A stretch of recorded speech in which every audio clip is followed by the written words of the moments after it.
Toleration be the love, before pride and exaltation be the love, be the love.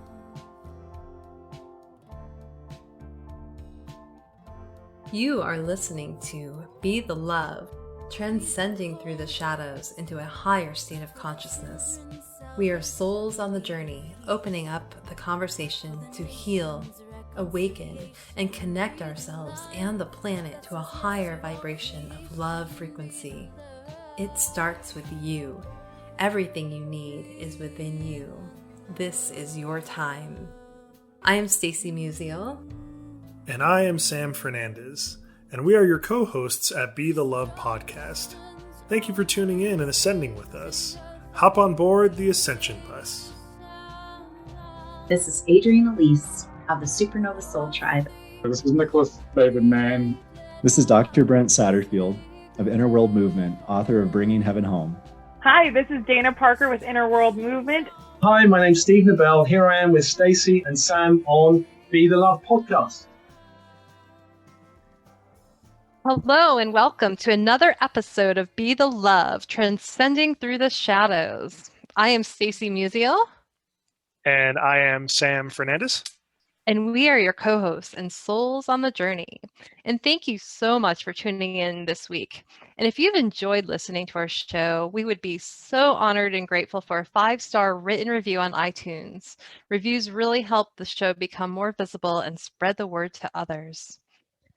And if it feels safe for you, I'd like to begin by inviting you to take a moment to get centered with us. I would like to begin by inviting you to take a beautiful cleansing breath in through your nose and out through your mouth, releasing anything that is keeping you from being present in this now moment. And take another deep breath in through your nose, breathing in calm, peaceful, loving energy, and breathing out anything you are ready to release. And take one more breath in through your nose, breathing in light, breathing in love for yourself, and breathe out the light and love and send it back to all of humanity, remembering that you always have your breath to come back to. Today, we have Rachel Wilkinson. Rachel is a native of Midwesterner and freelance writer living in Houston, Texas.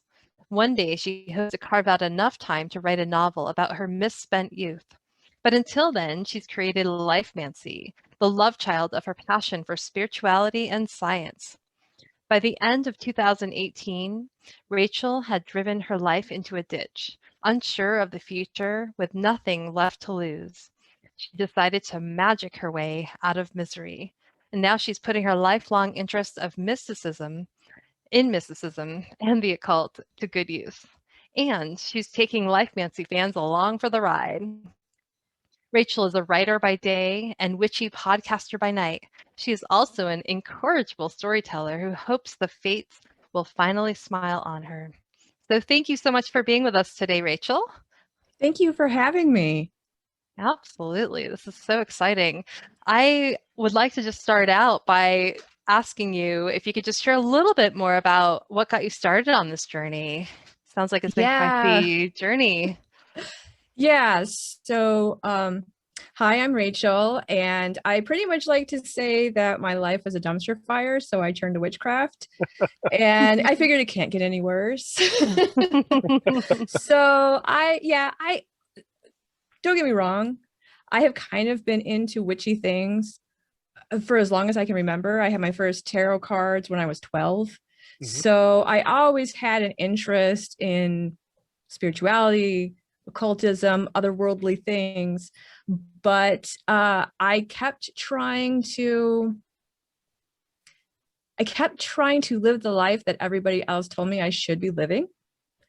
And I tried to follow all of the rules, and the rules did not work for me. They really, there's this idea that if you do well in school and you work hard and you live this particularly Midwestern life, that's real, that you will achieve what you want to achieve. You'll be who you want to be. You'll find happiness. And that was not my situation. My situation was, I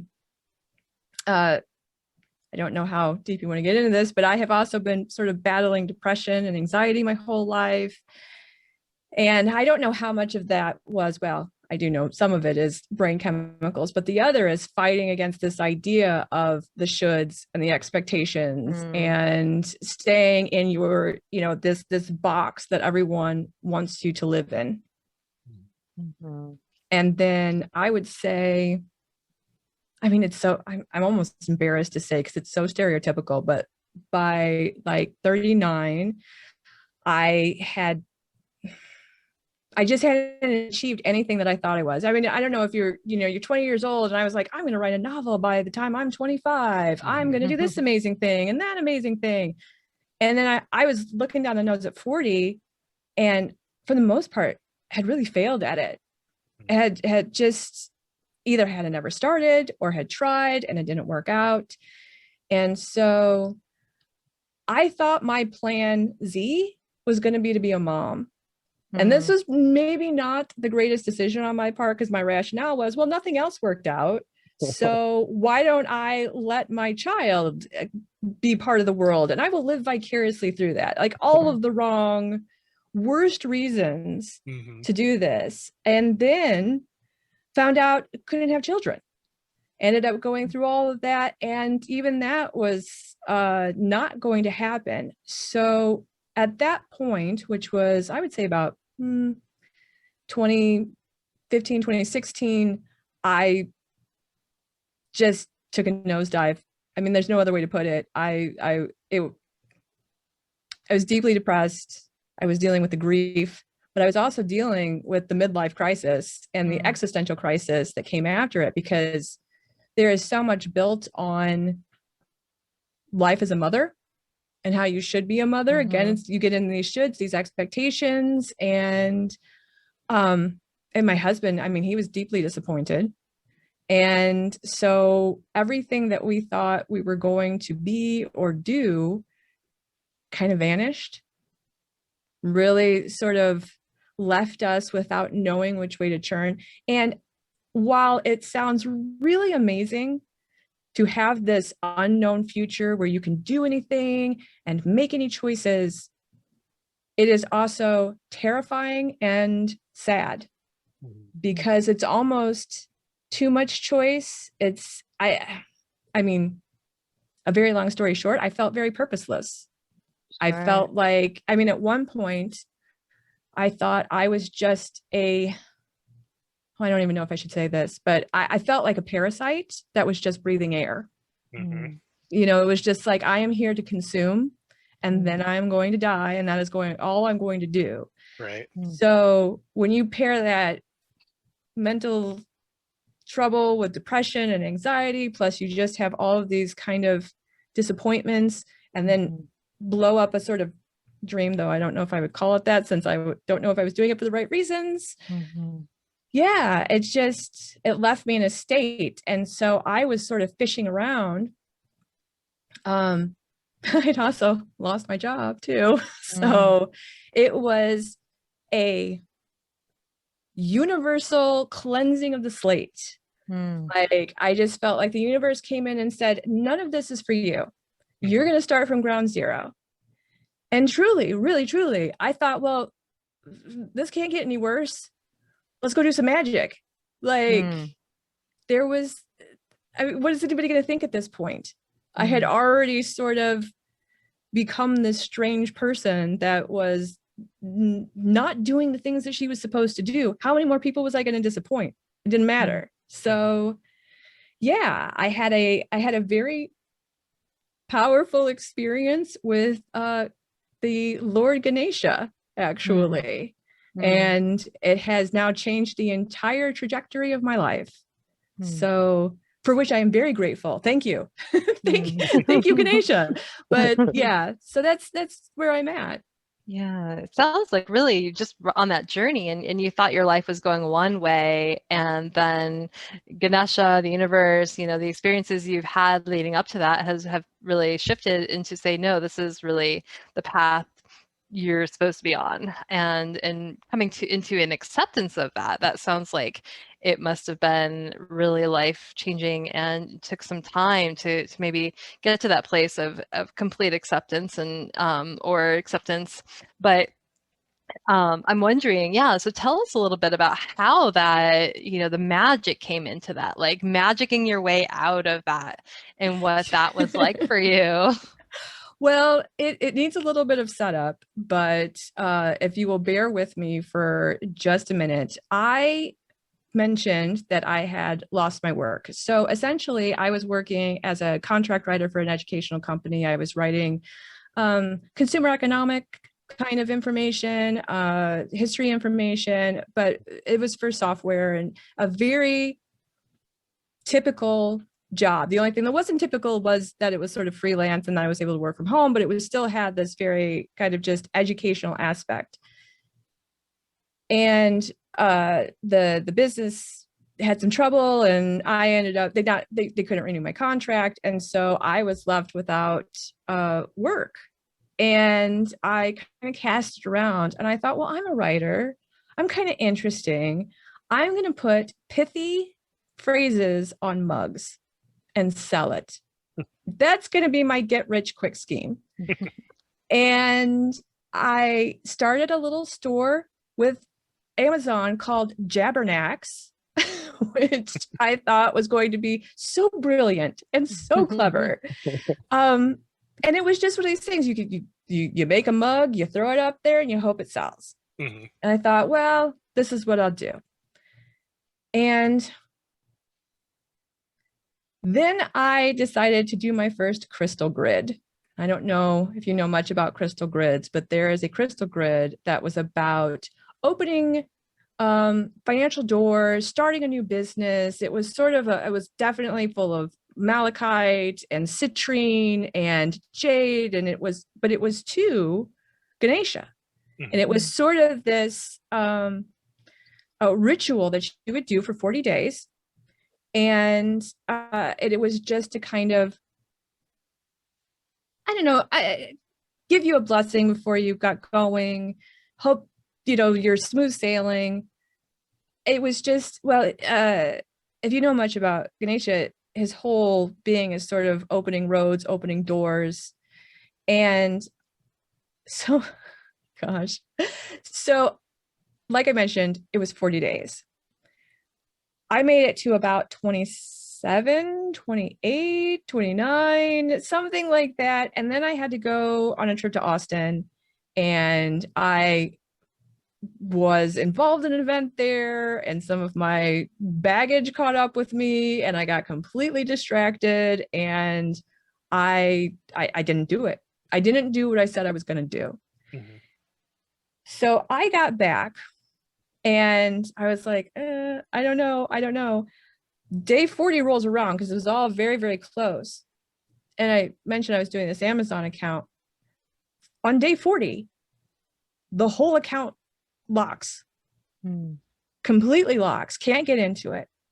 And I call customer service, and I'm trying to get this thing taken care of. And every time it's like, it'll be done in a week. It'll be done in a week. It'll be done in a week. It was not done in a week. I ended up talking to some friends, and they said, well, maybe you should do makeup days. Do like 7 makeup days for Ganesha and see if that works. And I absolutely did. I did 7 makeup days, and no, it didn't matter. It was still going to be locked. And so I would have to say at this point, we were going on at least 6 weeks, 7 weeks, and they still couldn't get this problem solved. I was under review, and it was really frustrating. So I said, you know what? I'm just going to start over. I'm going to start on day 1, start again, do 40 days, and do it right. And the funny thing is, over these 40 days, I absolutely did that, by the way. I made every single day. But during those 40 days, I came up with Lifemancy. I couldn't do anything else, but that I had assumed I was going to do, as far as my mug empire. And yeah, so I was like, well, this is sort of interesting. And I kind of got these ideas, and I knew that I wanted something that was very approachable and very relatable and had a lot to do with kind of demystifying the occult and bringing it into people's real lives. And as I was working on this, I was still doing this ritual. And I'm not kidding when I say I got to day 40, and then not 6 hours later, 8 hours later, it was something like 4 or 5 in the morning, because I had done it the evening before. I got an email from Amazon that said, oh, everything's fine now. Go ahead. I was so floored. I took pictures. I took pictures of my tracker. I took as I was checking off days, because it's like, no one is going to believe me. Because it was the exact day. It was like October 19th. It was the exact day. And by that time, I didn't care about mugs. So I feel very strongly, probably more strongly than I should, that this entity, deity, energy, however you want to consider it, came in and once again said, this life is not for you. You are not allowed to do these things that are low expectations. There is so much more you should be doing. I know you don't like to hear this, but it's time to get over yourself and get on it. And that's really, that was really the transition at that point. And then let's see, that was October, and January was my first episode. So I spent the rest of that fall and winter preparing for this. And in fact, now I'm doing freelance writing. I'm writing what I want to write. I'm talking about what I want to talk about. I am talking to incredibly interesting people. Like, that's one of the greatest parts about podcasting is you get to meet all of these really interesting people and learn from people. So yeah, I am not regretful about the previous life, only that it took me this long to figure it out. That's awesome. And I'm pretty sure that, our listeners who are listening right now, I know for me anyway, your story was like, okay, wait a minute, you're telling my story. Like, what's that all about? Because I grew up in broken home kind of thing, and I wanted to be a professional musician. I wanted to go on tour. I wanted to do recording in studios. Like, I wanted all this stuff, and then quote unquote reality hit, and I got married, and I needed to have the full-time job and the 401k and all that kind of stuff, and then that all kind of fell by the wayside when we moved to Belize to kind of do our like semi-retirement thing. And then marriage fell apart, and I came back here, and when I came back here, it was like, what the hell am I supposed to do now? And with you and Ganesh, the Archangel Michael visited me in my dream. Oh my God. So it was, he didn't tell me anything. It was just like, it was really, really. Oh, friend, I got to tell real. you about a dream. If we're going to talk dreams and the Archangel Michael, and I can get into Zadkiel, because oh my God. Go. I didn't mean to interrupt you, but I just got really excited. That's totally cool. I'm kind of excited now too. But yeah, to and I think, like I said, for a lot of our listeners, I think they could relate to the part of not wanting to be a part of like the 3D society that is expected to be a part of, like we were talking about, the 8 to 5 Monday through Friday job. And, if you want to get up in the, move up in the corporate ladder, you got to work harder, or you got to, find the right people to kiss their ass, stuff like that.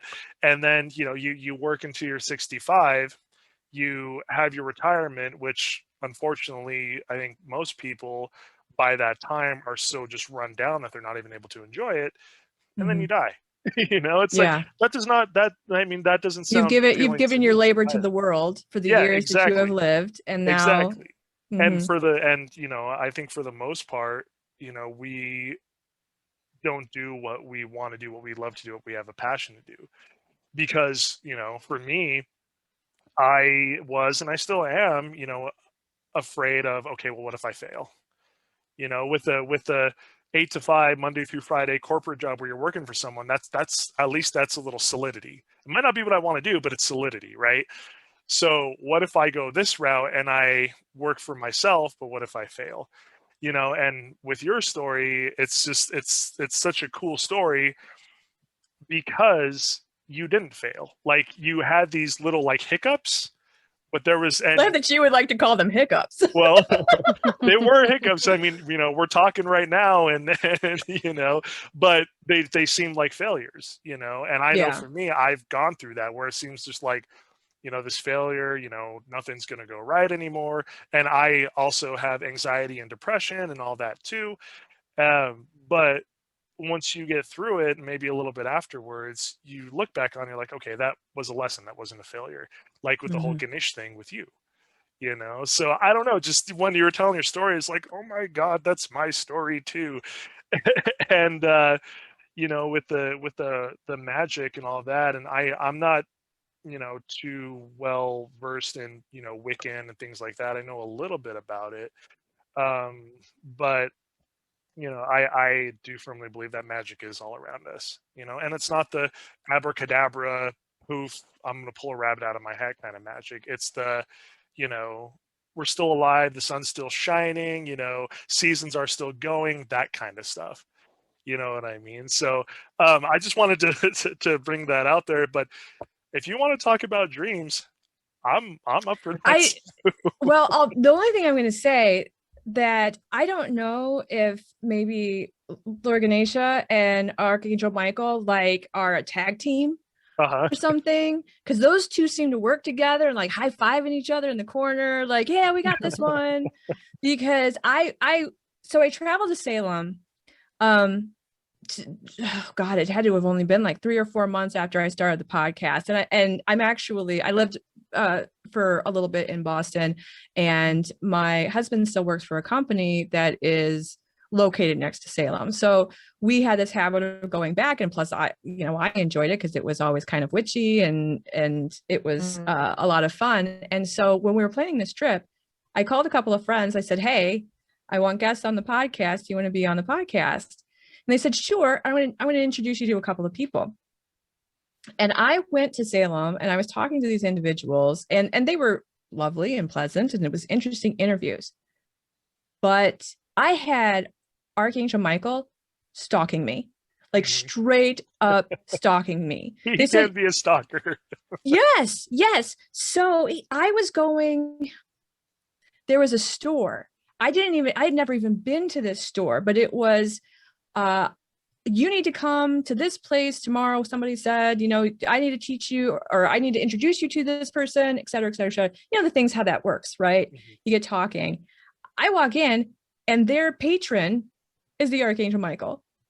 I walk somewhere else and somebody is talking about the Archangel Michael. I'm going to tell you that I had sort of another kind of embarrassing moment, because I did a personal guided find the name of your spirit team kind of meditation.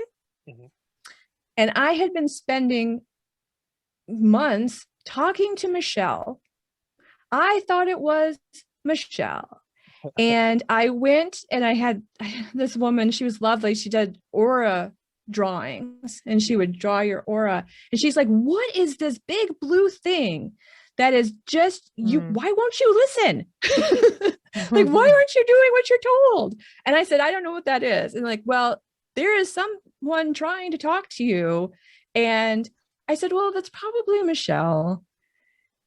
And she said, you know what Michelle is French for, right? And I said, Michael.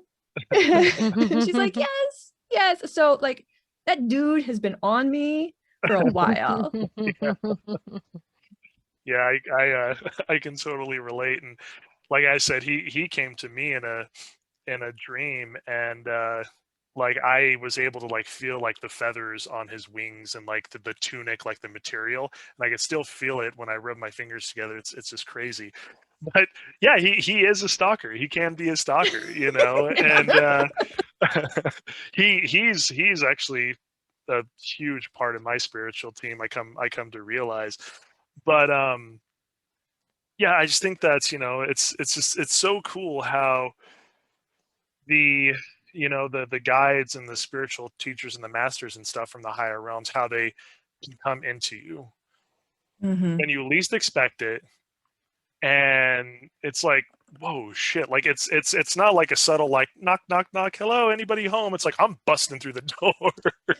Yeah. You know, whether you like it or not, I'm coming in. And it's pretty intense, and it's pretty, you know, surreal when that happens. And you know, just kind of it's just really cool too, because like, you know, you were talking about with the magic, and how in your past, you know, you basically thought you were set up for failure, you know, and that's what I thought too. And then sometimes, you know, you get these higher beings that are like, nah, let me show you what is actually up. And you literally just get knocked out of yourself, you know. And it's just it's so cool. Well, I'm curious too. Oh, go ahead. Go ahead. No, go ahead.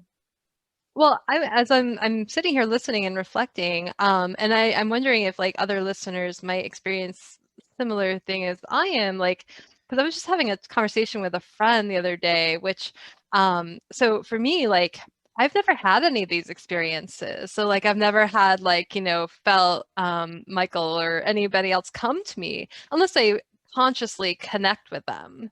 And so like I will maybe do a meditation, you know, with Archangel Michael or Ganesh. Ganesh I've always felt really connected with, but I've never felt him like in a way that he might come to me, or, you know, I've asked, you know, the in my dreams, I'll say before I go to sleep, I've been doing this for years and I have yet to receive an answer, but asking even like the names of my guides.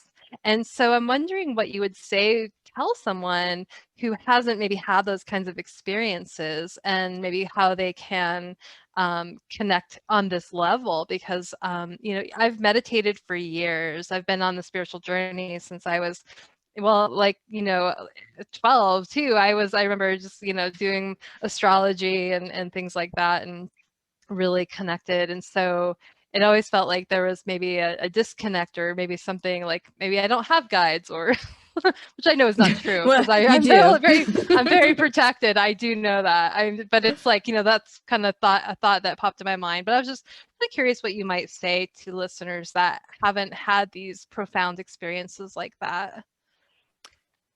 Well, if I could, I would like to share 2 ways in which they might feel something or have that connection, and then 1 way in which they can find the name of a guide. So if you are comfortable with that. Yeah. Definitely. Okay.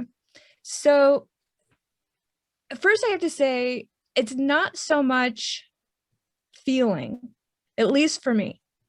It was not the whole Amazon with the mugs and the locking everything down. I felt nothing. It was just, I had no say in what was going on in my life. It was sort of like, this thing is going to happen and you are going to have to experience it, but the experience is going to be worth it. And only in hindsight do I realize much of what was happening at the time. Only once you get distance and sort of look back. So I think for anyone who is really struggling, or who feels like they in some ways don't even have agency in their own life, as if these choices are just being yoinked. It's just sort of like, no, you don't get this and you don't get that, and no, we're just going to knock over everything on this table. I think I don't know if I would go as far as to say there is predetermination or fate or anything like that, because I believe very much in choice. But I do feel like there are some moments that you will only appreciate a year down the road. And that when you are in the midst of it, you just have to remember that this too shall pass. I had two kind of mantras. That was one of them, this too shall pass. And then the other one that I still use is do it afraid. And that one has been a powerful motivator for me because y'all, I spent half of my time terrified, I'm really scared to do stuff. And, and sometimes I just heard this great quote. Your comfort zone is where your dreams and aspirations go to die. And it's a little morbid, but it was also extremely powerful to me. It resonated strongly with me. I do love my comfort zone, but this is why I say do it afraid, because I want to reach my dreams and aspirations. And as long as I sit here trying to be small or trying to be quiet or trying to do what is in my expectations, that's never going to be an opportunity. So I just want to reassure any listener who is like, well, I don't get to feel any of this stuff. It's not this climactic experience. It is enlightenment by paper cuts. I can't sort of figure it out. It's just sort of like these very tiny things that you never notice at the time. And only in the aftermath do you look back and you go, oh shit. I wish I had paid more attention. Oh, that was a thing. I didn't realize that was a thing. Because you have to get perspective. Like you don't know what you don't know. So I think there is, on a certain level, you just have to be kind to yourself. You have to be patient with yourself, and you have to be okay not saying, oh, I need to feel this thing. That was one. Two is pay attention to your dreams, write them down, do everything you can to really connect to your dreams, because dreams, when they are brain junk versus experiences, are going to feel entirely different. If you want to feel something, it is in the dream. Sam, you were talking about having this dream. I had a dream with the angel Zadkiel. I didn't even know this angel existed. And the details don't matter. Nobody wants to hear about other people's dreams. But I can still remember the color of the carpet of this room, what was on the walls, the face of the people I was talking to. And the two people I was talking to were just regular folks. It was an older couple. And I was, I don't want to say proud, maybe a little proud, skeptical. They were like, oh, you need to do this. And I'm like, yeah, whatever. I'm going to, I'm fine. I'm going to do what I want. And the whole house that I was in started shaking, and this couple was like, oh my gosh, he's coming. And at first I'm like, oh, what nightmare did I summon from my unconscious? What am I going to have to deal with? And it was like a Victorian, those rounded kind of corners that have the three windows. It's almost like I don't know what they're called, but like big bay windows kind of thing. The big bay windows. Yeah. There's the big one with and they kind of make a semicircle.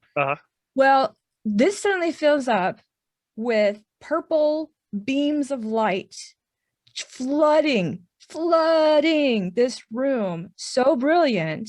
I was like, oh shit, maybe I should kneel. It was because they were on the ground. They were like, in sort of this respect and homage, and I'm sitting on a couch being like, okay, I'm not getting on the floor. What are you talking about?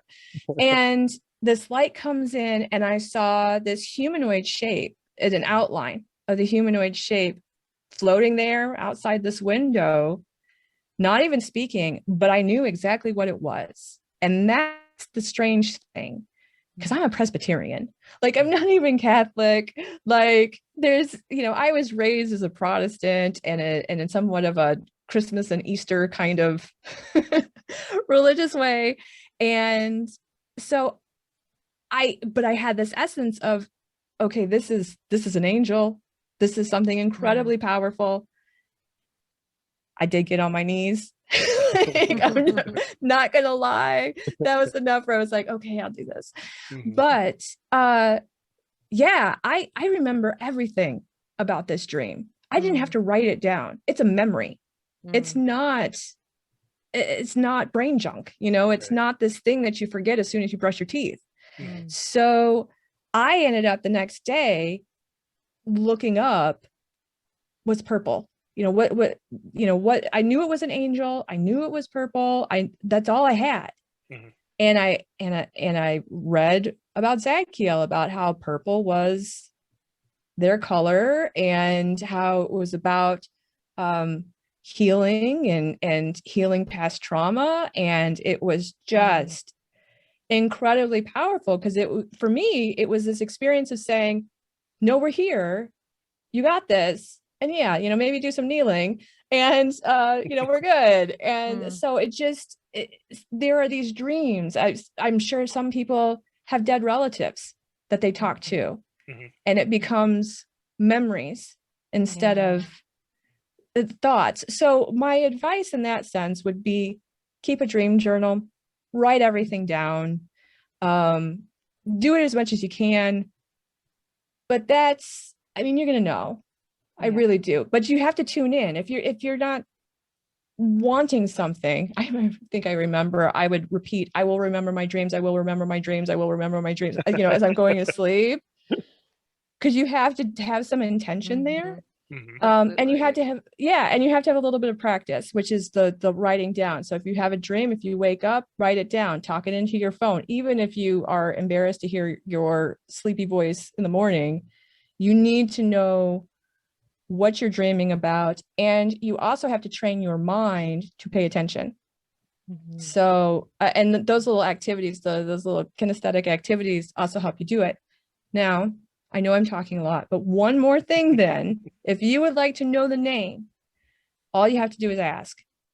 And if you would like to know the name of part of your, what I like to call your otherworldly team, you find yourself in a quiet space. You can meditate if that helps you, but it's really just about being quiet and just being kind of centered in yourself. And you ask the question, what is your name? And then count down 5, 4, 3, 2, 1. And whatever name pops into your head, that's it. It is instant. And there's nothing to second guess, even if it's like, well, that's my boss's name and that's my so-and-so's name. Whatever the name was, that's the name. That's who you speak to. So that's the way I did it. Yeah, and I agree 100% with everything you just said, because I've experienced pretty much everything you just said. When I had that dream with Michael, I didn't know it was Michael at the beginning. It was 2 angels visited me first, and they just flew away. And then the third one, like I said, I was able to literally climb up to feel his tunic and his feathers and stuff. And when I woke up, by the way, I'm super jealous. I want that experience. So Michael, it was pretty cool. If you're going to stalk me, at least give me this. I don't know. I don't know. You might have to be a gold card member to get that kind of experience. Anyway, yeah, go ahead. I'm sorry. No worries. But I was writing stuff down. I was like, okay, who are you? And I did what you did. I asked, okay, what is your name? And it was so bizarre, because it was a feeling of a voice. If that makes any sense, it's like you could feel the voice instead of hear the voice. And what I felt and heard was Michael. And when I wrote that down, I dropped my pen and my paper, and I was like, wait, what? Wait, you came to me, and it was almost it felt like an honor, but it was almost like but I don't deserve a being as powerful as you to come to me. Oh, I have thoughts on that too, because I did this. So mine was Michelle. I didn't know. I thought Michelle was just a friend, was a little, I just got my wings kind of angel, like, let's do some stuff. And when I went to this woman who was drawing auras, I said the same thing, because she's like, oh, this is the Archangel Michael, and you need to accept that because this is the only way you're going to hear it. And I was like, he's busy with people. He's kind of an important guy who need a lot more done than I do.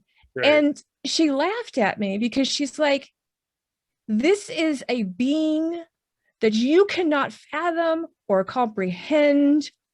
Why can't this being be everywhere they need to be? Mm-hmm. There is no reason. And then I also had heard that it was sort of dangerous to call on the archangels, that you shouldn't call on the archangels, you know, for all these things.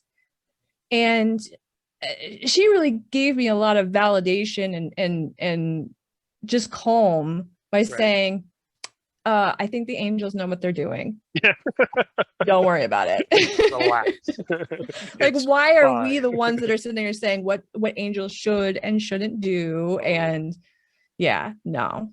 Totally. And and you were talking about, you know, if you want to know who your spiritual team is, all you have to do is ask. And for me, I know a few other of my spiritual team members. Another one was told to me. I have the Virgin Mary around me as well. And then one in a meditation is a Native American guide, and his name is Chitna. And I looked up, like you did, I looked up online, like, what does Chitna mean? What's Chitna mean? And I guess it's like an ancient tribe or something, you know, so pretty bizarre stuff. But one other thing I wanted to say too, and this is something that, you know, Stacy was talking about, how, you know, she hasn't really had these experiences. It's not always going to be, you know, Moses on top of the mountain and God speaks to you. You know, it's not going to be that burning bush thing. I mean, yeah, I've had these experiences with Michael and with, you know, the Virgin Mary and stuff, but I have felt so much connection with the other realm, honestly, by, you know, watching a butterfly fly around, or a roly-poly crawling on the ground, or seeing, you know, a flower open up, or thunder or something like that. You know, everyday things that I anyway can find different meanings of. So it's not always, you know, a giant, you know, trumpets and, you know, hallelujah moments. I don't know that you actually like feel anything.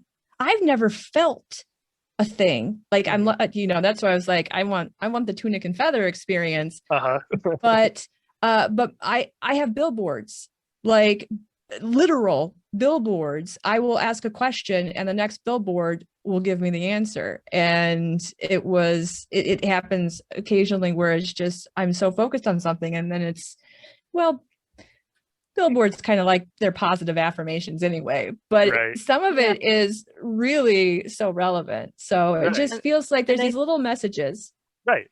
Yeah, and I think you bring a really good point too, because, you know, some people like, and I've thought about this in my own life and just my own process, you know, and how I receive information, and everyone receives information differently. So that it might not be the being that comes, and maybe you might feel drawn to a being, but you might not have that, you know, profound experience, or maybe it might be profound, but like, I know I've always been drawn to Ganesh. I actually had a painting, like a 3x2 painting of Ganesh painted. It's like the most beautiful thing.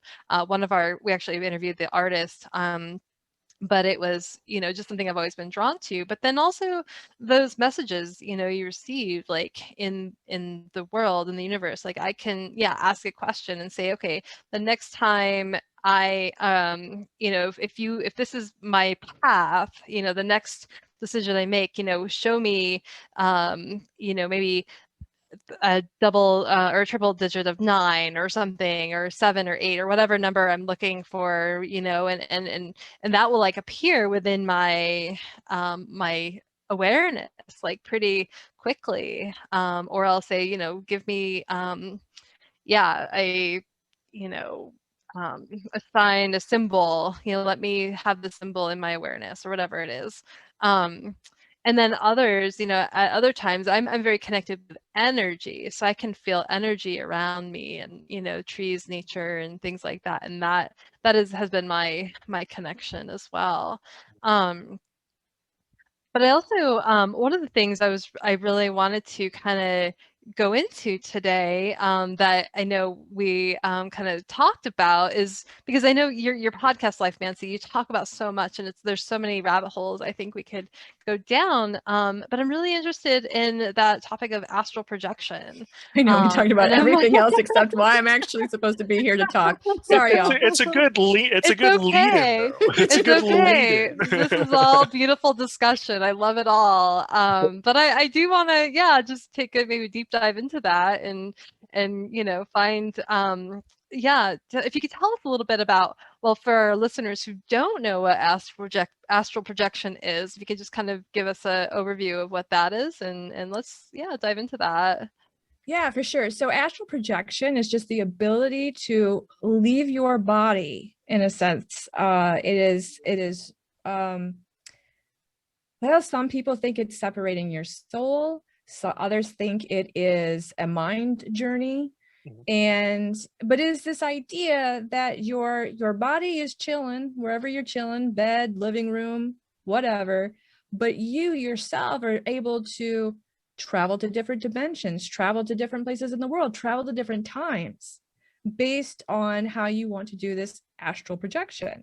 And the astral plane is really what it's kind of named after. The astral plane the astral plane is kind of also the plane of dreams, and it is also sort of a place where I don't know, like I don't want to say universal knowledge is stored. I mean, it's a little bit like that. It's a little bit collective conscience, but it's also really the place of all human thought too. Does that make sense?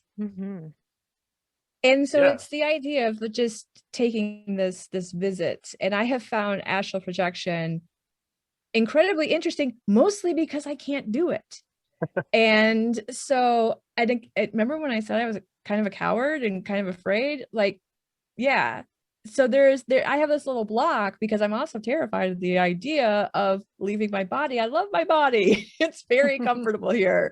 So, but I've tried a couple of times. I've tried, and in part of Lifemancy is my own exploration, in the sense of trying to evolve, trying to be a better person, trying to create this life that I want to be living, and also kind of being part guinea pig, because there are so many people who are maybe curious or who have walked by an occult bookstore, kind of did what I call chicken necking, which I know you can't do when you're listening, but it's you bop around, you're looking around to see what's inside without having to go in. And there are so many people, and particularly in Texas, where there's a lot of feelings about spirituality and witchcraft and the occult. And so I'm sort of like going there first. Like, I will walk into the store for you. I will do the thing that you find scary and strange, because I'm interested for myself. Like, I want to be doing these things. And that's really, sorry, I was just gonna say, that's really how I came into astral projection, and I am still working on it. So it sounds like just something that you've been practicing, and maybe finding another way maybe to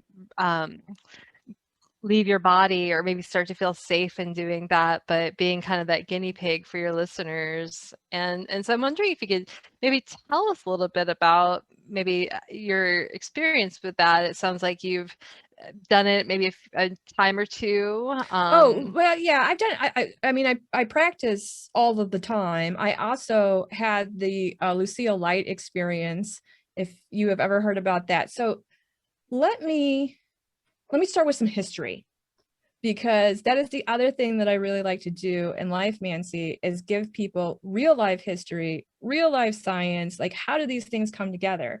Because astral projection has actually been part of military defense. And that is a really interesting quirk about the Cold War. So if you travel back to 1983, there was something called the 1st Earth Battalion. And this was the idea that you could do remote viewing. This was all about, I think they called it psychotronics, I think is how they described it. And it was parapsychology research, and they were really worried that the Russians were ahead of them. And they were really looking for new ways to get an edge. And so there was a report that came out, was it like 6 or 7 months ago, about the gateway process? It kind of made the rounds on social media because they had declassified this thing. Well, the gateway process actually comes from the Monroe Institute. And the gateway process is, I actually have it. I've actually started trying to do this.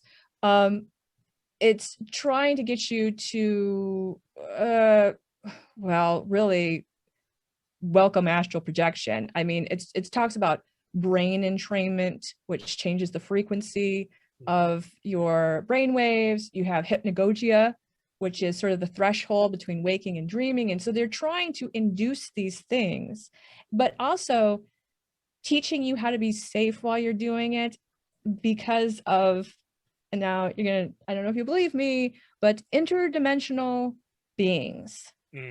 And so the military went to the Monroe Institute and they did this study that says, is this possible? Is this real? Could this happen?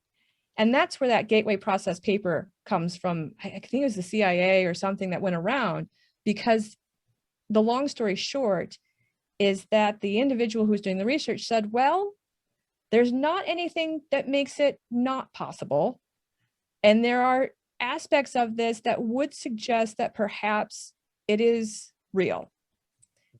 And because they were looking, well, the US was looking for this edge over the Russians, the hint that it might be possible was, they're like, okay, we're going to dump a bunch of money into this. And that's where you get The Men Who Stare at Goats. I don't know if you've seen that movie, but The Men Who Stare at Goats is a George Clooney movie, but it is based on the 1st Earth Battalion. They were trying to kill goats with their minds and trying to do all of these psychic studies that are totally legit. They were part of the Stargate program, I want to say.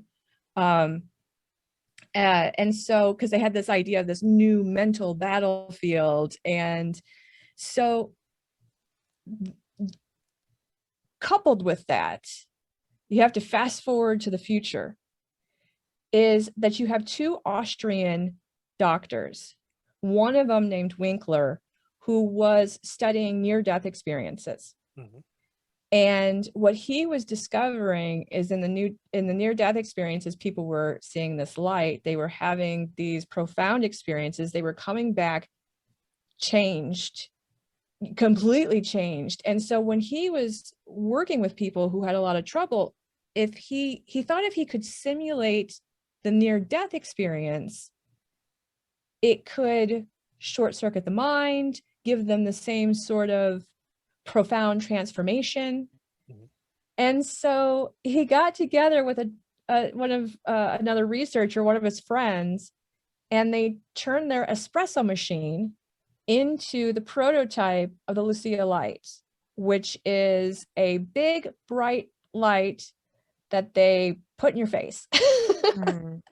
And what they found, though, was that as they were testing this idea for near-death experiences, people were actually benefiting in different ways from the light experience and from going on these light journeys. So one of the things that I did as part of the podcast is I went on one of these light journeys.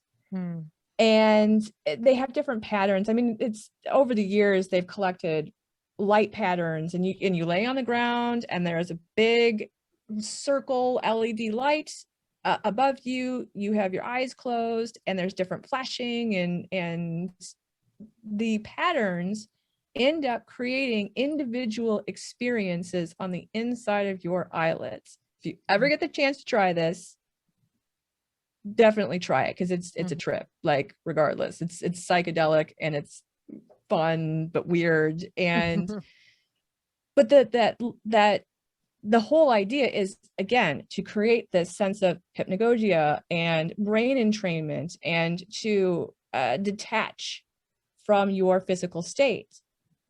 And so I had done it as I was interviewing these business owners. I asked why they had gotten involved in it. And so that's why I was trying it. But I got really shy about talking about my experience. And it was only until they brought up the other light beings that I say, oh my God, that's what I saw. Okay, I'm not out of my mind, because I saw a figure comes in and a figure faded out. And I'm like, did I just see a person? I feel like I just saw a person. That can't be right. That's something else.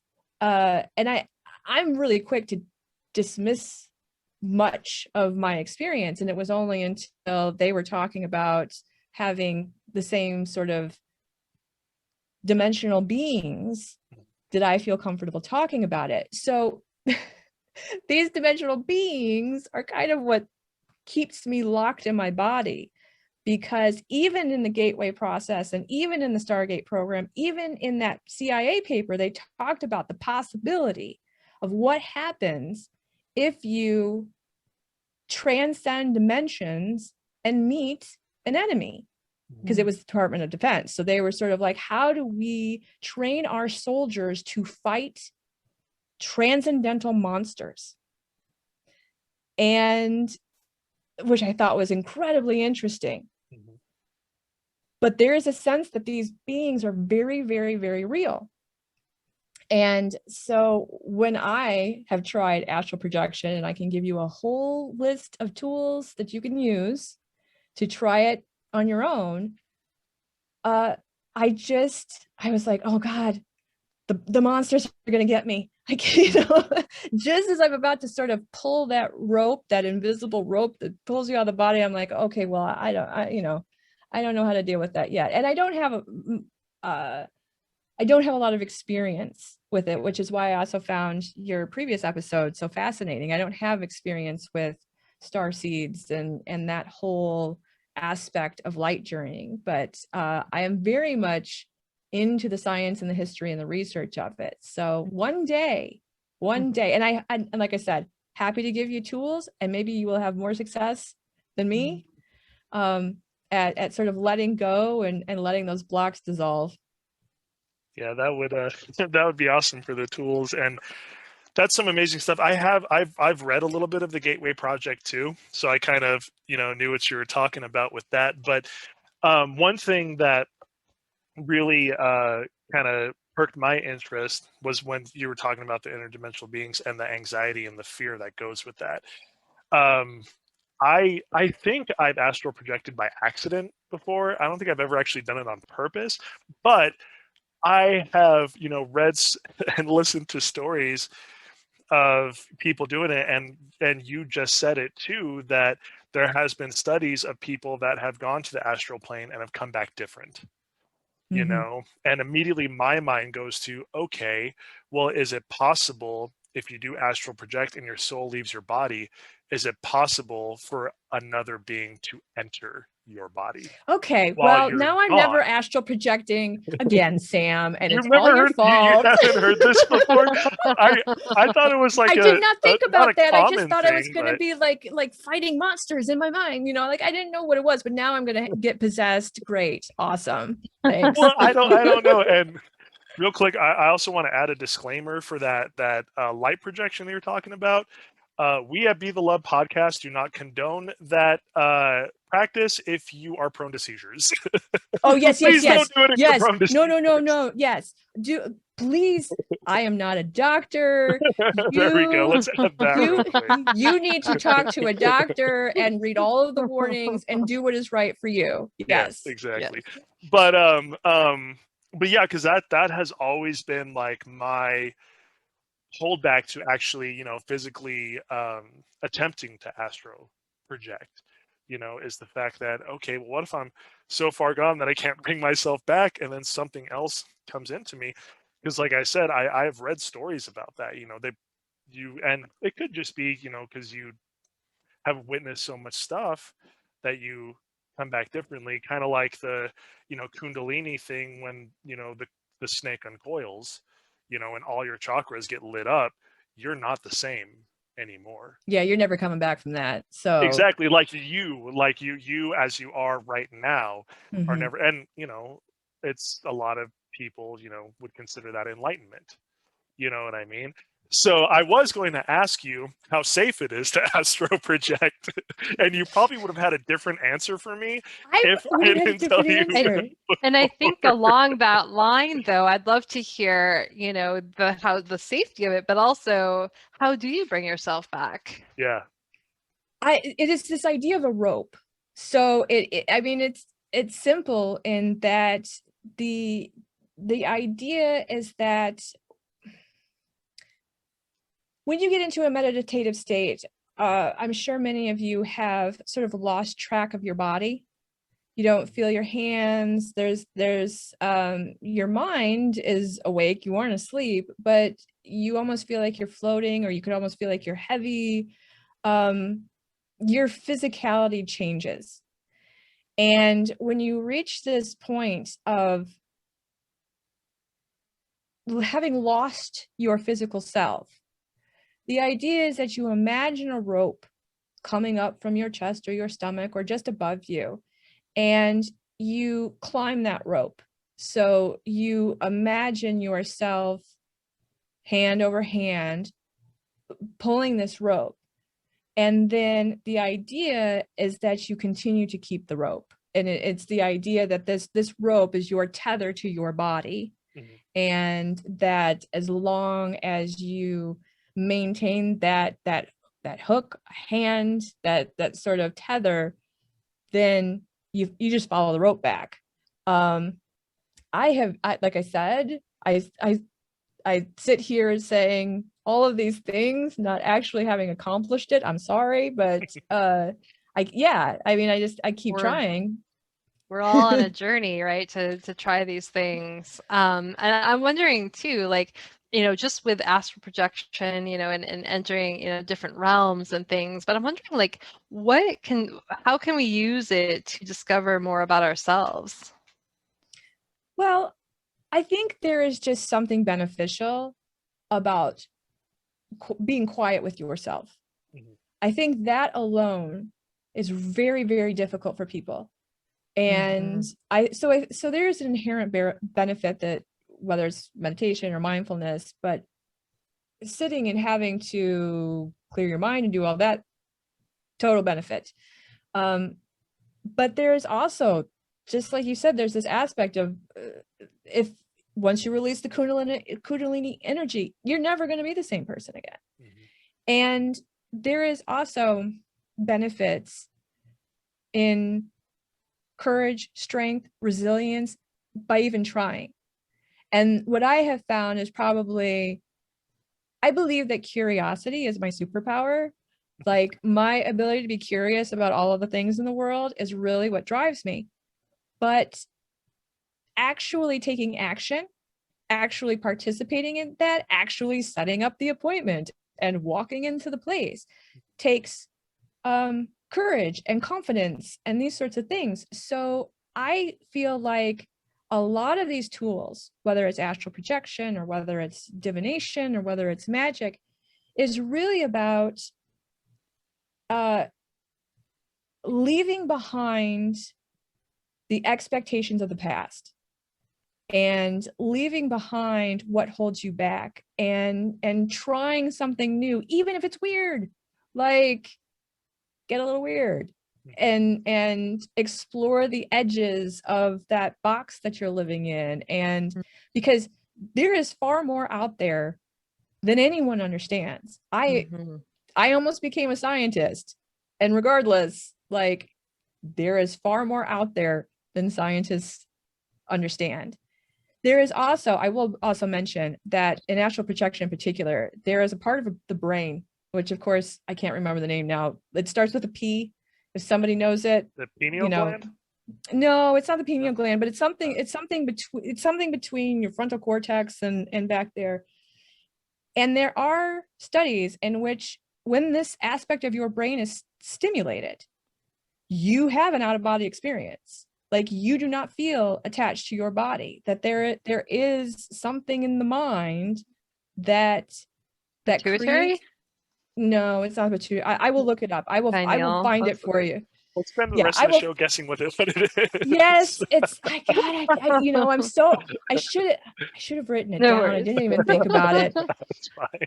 I would There's think pro- the pineal, that's a pretty spiritual, like, you know, center. But How about Well- our listeners? If you know what it is there a go ahead and neurologist add out there? add a comment. Yeah, reach out to us. BeTheLove999@gmail.com. Look us up here, and we might have you on the show. Yes, absolutely. If you know this, I would love to talk to you. But yeah, Definitely. there was this idea that they were stimulating it. I don't know how they were stimulating it, but that when the mind lit up in this way, you had this experience. So I almost wonder what that mind body space connection. There's something interesting going on there, and I do wish I knew more. Yeah, definitely. And yeah, me and Stacy we've interviewed some people as of late who we've talked about that, and different frequencies of the brain where you get one individual that we interviewed was talking about the theta waves. Mm-hmm. And when you hit that theta state is that's basically your out of body experience. Yeah, that's the brain entrainment. That's exactly. Yeah, that's exactly what that is. And so the gateway process, the whole point is to teach you how to do that on your own. The Lucia Light experience is supposed to induce that theta wavelength, right. so that you can emerge. Exactly. And anytime, anybody talks about this, I love when, spirituality and science come together. And this is one of those times where spirituality and science comes together, and it's just so cool because it's like there's not that thick of a line between the two, like not at all. Well, and you have to understand that many of our scientific forefathers were spiritualists too. Oh yeah. Mm-hmm. They numerologists, astrologists, like I want to say Isaac Newton was both an alchemist and a neurologist, or not a neurologist, numerologist. And so I mean, and I even think that many of the scientists now understand that there is an edge where all of this bleeds together. Definitely, yeah. Absolutely. And I'm wondering too, like, so just with astral projection and how we can really tap into the potential of this, and what are some practical things that we can use it for? Like, what would a person really want to use it for? Well, some people thought during the pandemic they would use it to go visit their friends. So you could hang out with your friends in astral because nobody's gonna get germs on each other. So that's really one of the, it sounds kind of juvenile, but that was one of the very practical aspects. It was, you want to get out of your house, astral project. But it's also related to and I know less about this, but the Akashic records is another aspect of that, and it is the idea of tapping into information you may not otherwise have. It is also used for, I guess, it's not quite past life regression, but it's like the cousin of past life regression, in the sense that you could look back in history and from this third person point of view. And so you get different perspectives on things maybe that have happened to you, or just that maybe happen in the world. But the idea is really about, how do I gain new perspective on myself, the world, the universe? How do I see things from a completely different perspective? And I think that alone is a really great practical aspect. Like, just we see the world only from our two eyes. And I also think that part of spiritual enlightenment, or part of that journey, is detaching from all of that, ego, identity, all of those things. And astral projection, when you can sort of separate your mind from who you are, or to get past this idea of your physicality, I have not accomplished this yet, disclaimer. But when you can do that you also become more open to the miracles of the universe, really. Like, I mean, you can participate in the universe and the world in a way that others can't. Absolutely. And I'm wondering too, if you could just kind of maybe share some practical tips or maybe some practices someone can use at home that they can jump into this and start using and start practicing. Yes. Well, you can still get the Monroe Institute's gateway process. Like, you can get those downloads. You can actually buy that whole thing and work through the process if that's of interest to you. I also find a good pair of noise canceling headphones to be very excellent. Find yourself some binaural beats. Binaural beats are absolutely about brain entrainment. And sleep mask, noise canceling headphones. The idea is that you have to cocoon yourself in no distractions. And so what I normally do is I lay in bed in the dark, usually, and I usually do it at night when I'm trying to go to sleep.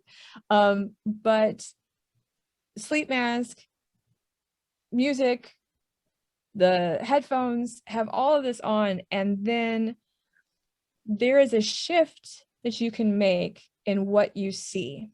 And I'm trying to figure out how to describe this, because you're essentially looking at the back, the back of your eyelids, but there is a space of darkness that is just past your nose. Like, if you could imagine looking into darkness 6 inches outside of your face, and you will start to see little tracers. And despite the fact that your eyes are covered, there's no light, there's nothing playing against your eyelids, I tend to see ripples of blue kind of cascade through, and sometimes it's purple, and whether this is blood, whether this is neurons firing, whatever that is, or if I'm peeking into the astral, whatever it is, when you start to focus on those colors, patterns, images, that's the edge of when you can start working towards astral projection, because you are actively engaged and actively looking at something.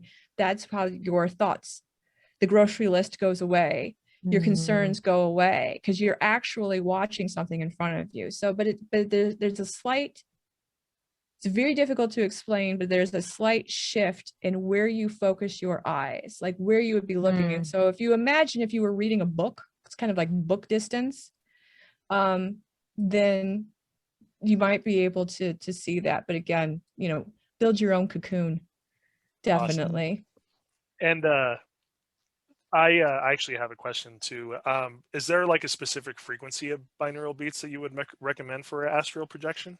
Well, so again, the whole goal is to get to that theta place, but I believe that that's going to be different for all sorts of people. I think people got to find their song, and people have to find what really creates that sense of well-being and safety, and also the calm that comes from it. I mean, you got to find what works for you. So that's very, very personal. I mean, it's just sort of like, what brings you to a place that you feel like you can let go. Gotcha. Very cool. Well, thank you very much for talking to us. Is there anything else that on astral projection that is maybe standing out that we haven't asked? No, I think we really went over quite a bit of it. I think I mean, it's just I am interested in people who have had that experience. So I will also ask your listeners, if you have had this experience, if you have actually astrally projected, come talk to me. contact@lifemancy.com. Drop me an email, let me know, because I'm really interested, and I'm also particularly interested in learning more about soul stealing and interdimensional monsters. Thank you, Sam. Look it up. Well, It's a thing. I'm sorry I freaked you out. I guess that's actually a really good lead-in. Also, Rachel, to tell our listeners how they can find you and what you're currently working on right now. So you can find me at lifemancy.com, and Lifemancy is a podcast that really does sort of play with these connections between science, history, everyday life.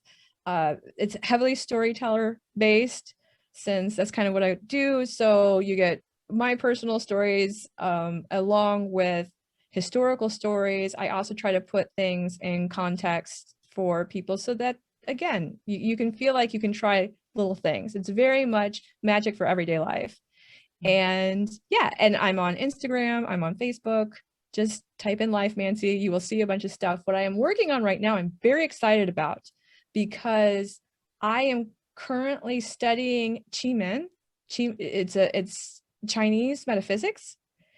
And the law of attraction and Qi are kissing cousins. Like, it is really a lot of overlap. So my next episode is going to be about the Western idea of law of attraction and the Eastern idea of it and how they differ. So I'm very excited about that. So, and it's probably out at this point. So yeah.